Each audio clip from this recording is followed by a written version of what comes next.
কেমন আছেন সবাই? আসিয়া কিচেনে সবাইকে স্বাগতম। আজ আমি ছোটো মাছ রান্না করব। প্রথমে কড়াইয়ের মধ্যে সরষের তেল দিব, দিয়ে দিছি পেঁয়াজ।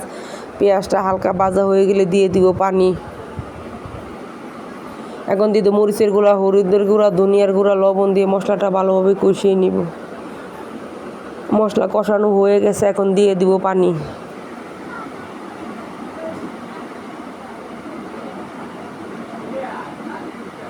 এখন ছোটো মাছটা ধুয়ে নিব।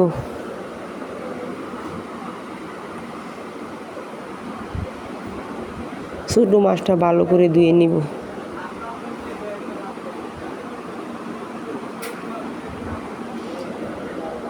মাছটা এখন কড়াইয়ের মধ্যে দিয়ে দিব।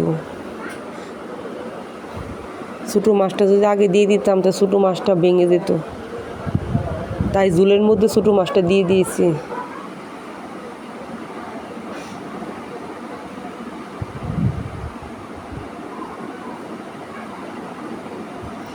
ছোটো মাছ রান্না হয়ে গেছে।